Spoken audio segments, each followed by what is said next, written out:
kimeumana nchini Tanzania baada ya Marekani kumpa Samia Suluhu siku 3 afanye mageuzi na kuachilia wote walioshikwa kwa njia za kisiasa ama one moto. Hujambo na karibu kwa taarifa zetu za Kenyascope. Nikiwa ni mgeni hapa, tafadhali kumbuka kusubscribe. Ilianza kama tetesi kwenye vichwa vya habari vya kimataifa, lakini sasa imekuwa tishio halisi kwa mustakabali wa taifa. Saa 72 pekee ndizo zimebaki Rais Samia Suluhu Hassan kufanya uamuzi wa kihistoria ama kuachilia wafungwa wa kisiasa walioko mahabusu au kukabili uwezekano wa kuangukia katika shinikizo la kiuchumi na kisiasa katika ama kutoka taifa lenye ushawishi mkubwa zaidi duniani.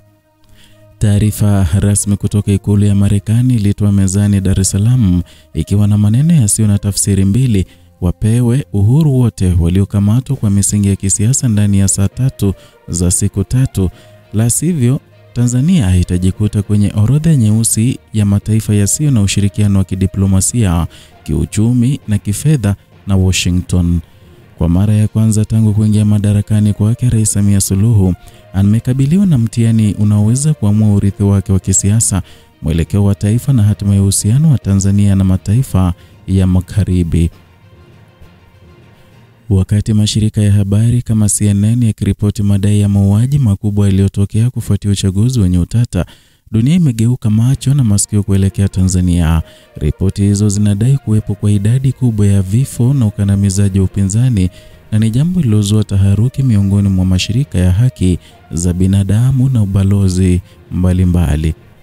Kisa hiki kimezua taswira ya taifa iliyokuwa mfano wa utulivu barani Afrika na sasa likakabiliwa na shutuma nzito za ukiukwaji wa haki za binadamu na kukandamiza demokrasia.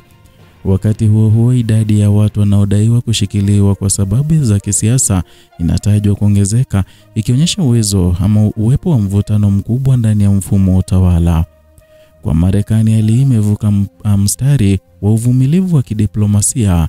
Tishio la vikwazo vya haraka linamaanisha zaidi ya maneno, linaashiria hatua madhubuti za kiuchumi na kisiasa ambazo zinaweza kutikisa misingi ya uchumi wa Tanzania na uthabiti wa serikali yake. Masaa 72 pekee yanapoweka mashinikizo makubwa zaidi, timu ya washauri wa Ikulu, Wizara ya Mambo ya Nje na Usalama wa Taifa zimekuwa zikifanya vikao vya dharura usiku na mchana, na kila chaguo lina gharama kubwa. Kukubali wito wa Marekani kutamaanisha kuachilia wale wanaoelezwa kuwa wapinzani wa kisiasa waliokamatwa baada ya vurugu za uchaguzi, hatua itakayowatisha vigogo wa chama tawala na kurudisha nyuma mamlaka ya dola iliyoonekana imara. Lakini kukataa utekelezaji wa agizo hilo kutamaanisha hatari ya Tanzania kufungiwa misaada ya kimataifa, kupoteza fursa ya mikopo ya mashirika ya fedha duniani na kuvunjika kwa makubaliano ya biashara muhimu yanayoendesha sekta za madini, nishati na kilimo. Ndani ya vyumba vya maamuzi, maafisa wakuu wanaripoti wa kugawanyika. Wapo wanaosisitiza kuwa taifa lazima lishikilie msimamo wake kama nchi huru isiyokubali kuamuliwa na mataifa ya nje, na wapo wanaona busara katika kutafuta mwafaka wa kidiplomasia ili kuepuka maafa ya kiuchumi. Kwa Rais Samia, changamoto imegeuka kuwa mtihani wa uwiano kati ya mamlaka ya ndani na uhusiano wa kimataifa. Uamuzi wowote anaufanya utabeba uzito mkubwa wa kisiasa, na ikiwa taamua kufuata matakwa ya Marekani, atakuwa anapingana wazi na misimamo ya wakereketwa wa ndani wanaoamini kuwa hatua hiyo itadhoofisha mamlaka ya taifa. Lakini ikiwa atakaidi, anaweka uchumi na nafasi ya Tanzania kimataifa katika hatari kubwa isiyo na mfano. Vikwazo vinavyotajwa na Marekani vinahusisha zaidi ya kufungia misaada ya moja kwa moja. Vinaweza kujumuisha kusimamishwa kwa makubaliano ya kibiashara kama AGOA, kupunguza upatikanaji wa mikopo ya Benki ya Dunia na Shirika la Fedha Duniani IMF, na kufunga njia za uwezekano ama uwekezaji kutoka sekta binafsi za Marekani. Kwa taifa ambalo uchumi wake unategemea misaada na maendeleo, mikopo ya mashirika ya kimataifa na soko la kimataifa la bidhaa, athari za moja kwa moja zitakuwa nzito, na kuanzia kushuka kwa thamani ya sarafu, kupanda kwa gharama za bidhaa hadi kusimama kwa miradi ya kimkakati, na kila sekta inaweza kuguswa. Zaidi ya hayo, kufungwa kwa milango ya kifedha kimataifa kunamaanisha kuwa hata washirika wa kibiashara wa jadi wa Tanzania kama Umoja wa Ulaya na Canada wanaweza kujiondoa ili kuepuka mivutano na Washington. Na kwa muda mrefu Tanzania imekuwa ikihesabiwa kama ngome ya utulivu, mfano wa siasa za amani barani Afrika, lakini mfululizo wa matukio ya hivi karibuni kuanzia ripoti za mauaji ya raia baada ya uchaguzi hadi kukamatwa kwa wapinzani umeanza kubadilisha mtazamo huo. Katika mtandao wa kimataifa, mijadala inazidi kuongezeka kuhusu iwapo taifa hilo linapoteza mwelekeo wa kidemokrasia. Mashirika ya habari makubwa yameelekeza macho yao Dar es Salaam yakifuatilia kila hatua ya serikali katika saa chache zilizosalia kabla ya muda wa mwisho wa Marekani kumalizika. Kila tangazo, kila hatua, kila kauli ya maafisa wa serikali sasa inatafsiriwa kama dalili ya mwelekeo ambao Rais Samia ataamua kuchukua, ule wa mageuzi ya kidemokrasia au kuimarisha udhibiti wa mamlaka kwa kutumia nguvu. Ndani ya chama tawala, makundi yanayoegemea misimamo mikali yanaendelea kushinikiza msimamo mkali dhidi ya kile wanachokiita mashinikizo ya kigeni. Hali inamweka rais katika wakati mgumu wa kisiasa, kwani uamuzi wake unaweza kupasua chama na kuibua upinzani wa ndani ambao utayumbisha uthabiti wa kisiasa wa serikali. Lakini nje ya mipaka, mashinikizo yanazidi kuongezeka.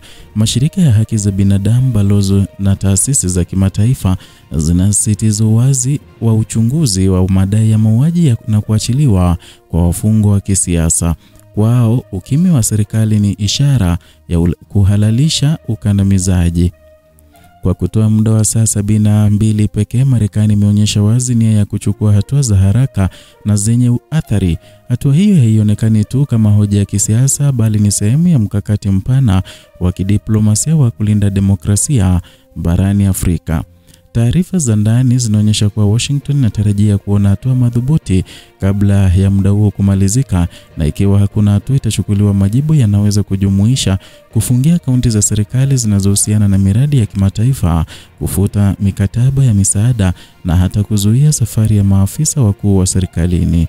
Hii inamaanisha kuwa kwa mara ya kwanza katika historia ya kisiasa Tanzania, viongozi wa juu wanaweza kukabiliwa na vikwazo binafsi vya kidiplomasia. Hatua za CNN na Marekani kuingilia kati zimebadilisha kabisa mizani ya uwajibikaji wa kimataifa. Wito ushahidi na wazi kuhusu mauaji na kuachiliwa kwa wafungwa umeweka serikali ya Tanzania katika mazingira ya uwazi usioepukika. Kukosa kuchukua hatua sasa kutamaanisha kujiweka katika hatari ya uchunguzi rasmi wa kimataifa, ukiukwaji wa haki za binadamu, hatua ambayo inaweza kusababisha upelelezi wa kisheria katika mahakama ya kimataifa ya haki ICC. Kwa nchi ambayo kwa miongo mingi imejivunia amani na diplomasia isiyoegemea upande wowote, hali hii ni kama dhoruba ya kisiasa inapotishia kusambaratisha taswira yake. Katika siku chache zijazo, dunia itashuhudia kuzaliwa upya kwa sura ya demokrasia Tanzania, au mwanzo wa enzi mpya ya upweke wa kimataifa. Uamuzi wa Rais Samia Suluhu Hassan katika kipindi hiki cha masaa machache utaamua ikiwa taifa litachagua njia ya mageuzi na maridhiano, au litajikuta likihesabiwa miongoni mwa nchi zitakazojitenga na dunia kwa sababu ya utawala na mkono wa chuma.